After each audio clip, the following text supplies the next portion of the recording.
Welcome to Fresh Off the Boat. I'm delighted to interview Supriya Puri. She is multifaceted. She works with students and even adults, and her area of focus is clinical psychology. So, listeners viewing or listening in or viewing can also reach out to her and learn more about her journey. So, Supriya, first question: how did you figure out from schooling and then to college and then doing a master's degree and even continuing learning in the field? What was your journey like? Right. First, thank you for having me, Arjun. It's a great pleasure. And that's an interesting question because I realized my orientation towards, the human sciences very young during my schooling. And I was drawn to, the social sciences and psychology and that aspect of things. So, schooling was the starting point of me getting into psych and figuring out human behavior. And after that, I decided to pursue it further to get a deeper understanding of it. I went to college, I did my master's in clinical. And even the continuing education stemmed from the fact that I had this hunger to know more about people and how the mind and the body integrate. And at this point of time, my whole pursuit is about how to figure out and balance the left side of the brain and the right side of the brain. And more layman language, it would be how to integrate thoughts, feelings, and all the cognition with the body and the sensation. So that's where my work lies right now.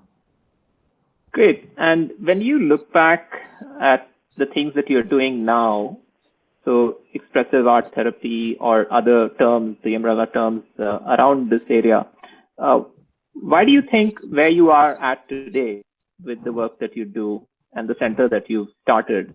Tell us a little bit about the reason for making that decision and what does your center really do? I think that decision came after I went into hardcore clinical setup. So I was working in hospitals and I was working in rehabilitation centers. And I quickly realized that the humane element was missing in those spaces. Because we were looking at the narrative, which was very cognitive based about what is the symptom and what is the diagnosis. But we weren't really looking at what was up with the person, what happened in the context, what were they going through. We never understood their narrative. And the new fields coming up called psychoneuroimmunology would say that your environment affect your body and your psychology and your physiology. So that's why I went into more expressive arts realm, and by expressive arts I mean dance, drama, movement, theater, which kind of allow a more expressive orientation to the whole of you rather than a part of you, which is the mind.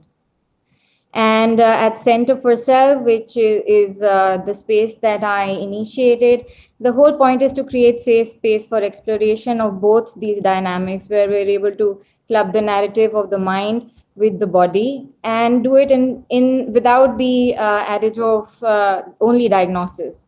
Because you and me, including every single person on the planet, we are going through something. It may not have come to a diagnosis, but we need help, and this is just a way to provide that help to anybody who seeks to seek it. No, I think this is quite a distillation of your journey, and now you're expressing it creatively by starting something. It's very entrepreneurial also, uh, and at this time when the world is in a lockdown, and but also in need of services that you offer. What's keeping you busy? Right. It's been a very interesting time because we had to, like all mental health professionals, had to shift their practice, at least who are in private practice, onto this platform, the virtual platform. So first is the reorientation time to come into a completely different setting where you aren't in the presence of the person. And in psychotherapy or any kind of human fields, the presence or the relationship is the governing principle of change. So the first aspect we had to orient ourselves was how to bring the same presence, the same kind of reciprocity and attunement into a virtual platform. So, creating online sessions, creating workshops or seminars, and also orienting yourself into Re-establishing our sense of connect with the digital platform was one major aspect which kept me busy, at least in the first half of the lockdown. And the second half has gone solely into creating content. It's been a very to know so much about yourself and how to do things on different platforms. So my primary focus is somatics, which is primarily the body, and how to relate with each other over this platform, yet keeping the bodily sense alive, the somatic sense alive. That is what kept me, going and grounded in theory and practice. So if you look at young people around you, kids in high school, or even some of the ones who are moping with the fact that they couldn't get a proper high school graduation and they've made plans to study in another city or another country, and the world is suddenly seeming totally kind of becoming closed on them. So Yeah. there's a lot going on. There's a whole gap semester possibility, possibly even a gap year for many students. Are Yeah. you getting a sense that in your clientele do you work with such age group, the college and high school kids? And what is your sense of what's going on in their minds? Right. I think there is a lot of frustration. I do work with that age group. There is a lot of loss of agency. I think that is the first thing that not only the students but everybody is feeling is loss of agency. The second thing is a loss of familiarity and the life that we knew it to be. And our sense of familiarity also gives us a sense of safety. So, that is how the human mind is programmed. Link the agency with the other two and explain if you have some anecdotal or some sort of reference for a Right. layman to understand agency and Yeah. So, for other factors. example, I'll talk about myself. I had this regular weekly session to the gardens, right, or a coffee shop. And in my mind, in my body, I'm wired to associate certain meanings and certain expressions and feelings with what I get when I go there. So when I go to nature, I receive something, I get a sense of regulation, I find a lot of joy. And when I meet people in the coffee shop, the regulars, the baristas, I have a sense of community and a sense of knowing that I'm going to get my favorite cup of coffee and I'm going to find comfort and ease and I'm going to read a book, right? So there is a certain routine attached to all of that, and everybody has their own little routines that they've created around themselves, and they're feeling a loss of being able to connect with those, right? Yeah, that's really interesting because students and who've actually been agile, it's a term used in actually business these days, and have created a new routine for themselves, seem to be doing a lot more. As a counselor working with kids, I've seen, yeah, the students who've taken ownership and just said, okay, let me just switch and create my new routine. They've been happy. So yeah, that absolutely makes sense. uh, Yeah. but do you And have a message for students who are actually not being able to do that? What is it that they should do? I think the first aspect in me sounds simple and yet frustrating, but I think the place to start is acknowledge what you're feeling. Acknowledge the loss of agency and the loss of sanity and safety that you're experiencing, because the resistance to that actually causes more unease and distress. So first see what does it look like for you, what are the sensations, feelings that you're experiencing. And the second thing would be to find some kind of acknowledgement and expression, right? So it could be your tribe of champions who are holding space for you, who are acknowledging the same things, who are feeling the same things, and having that conversation, creating some certain resonance around what you're experiencing.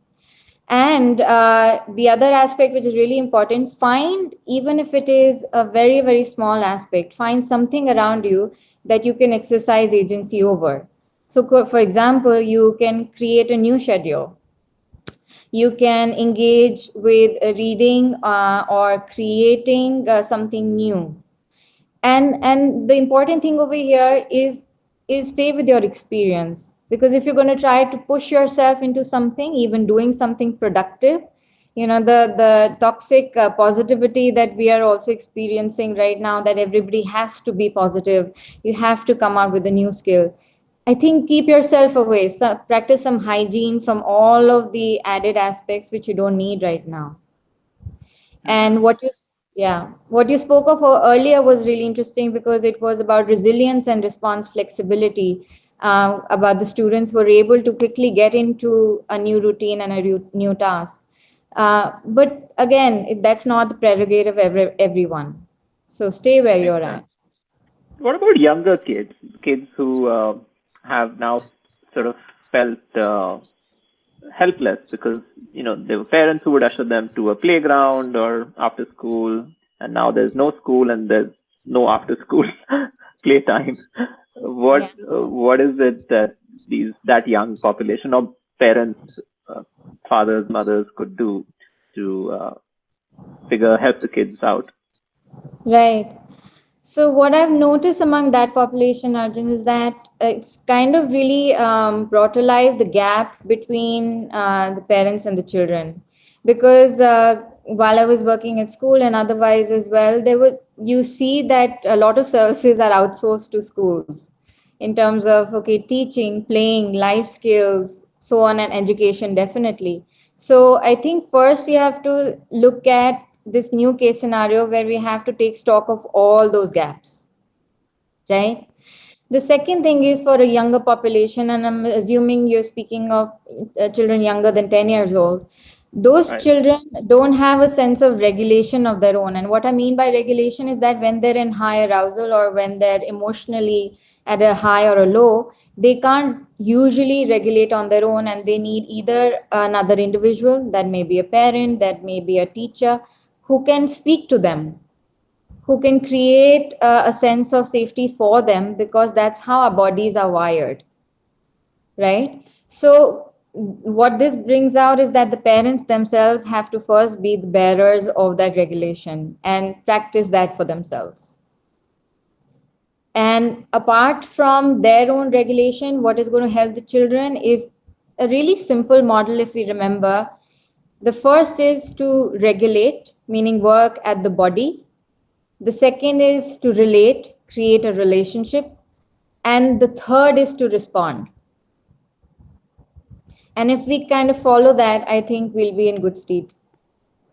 Great. I think sound advice for people across age groups. Fantastic. So I'm going to switch gears and talk more about you or ask you questions. So it's like a rapid fire. Uh, Sure. what is your most embarrassing moment from school, college, or your profession that you reflect on and you've learned something from, or even a failure or a mistake? I think, in psychotherapeutic practice, what often happens is that you get into a state of, I don't know enough. When you are sitting with a client and there's this spectrum of experience which opens up in front of you, you often end up doubting yourself. uh, I don't know if that's a failure, but that's definitely a start point of you acknowledging where you are and where you need to grow. So that often happens to me. I don't know if it's good or bad, but I often come to the point to say, I need to know more, I need to hold space more for myself and for others. Right. And if you were to identify three adjectives that describe your strengths, what would they be? I think response flexibility for sure. So switching gears, um, expression and the ability to articulate my Hmm. experience in as authentic ways as possible, and creating attunement for people. Really trying to understand the depths of what they're experiencing, and looking at my response in return. Great. Now I'm switching to the time when we met at the Young Technology Scholars event. Yeah. Rather, it was a 2 week long residential program for high school kids in Gurgaon. Uh, what was the experience for you in terms of professional learning or application of what you've learned? And would you do it again? Or would you do similar work again? Right.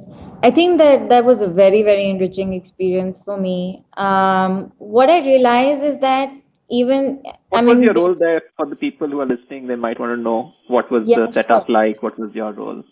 Sure. So YTS, as you mentioned, that it's a technology, exploring technology at a very experiential level. So there were professors from all over the world who were coming and creating theory for children, and they were also putting it into practical application for the period of two weeks, right? And my role was of the onboard psychotherapist, and I was ensuring, or I was trying at least to ensure, that there was safe space for children to speak out if they were experiencing any distress. I was creating group environment and group sessions for them to, break ice, for them to understand each other.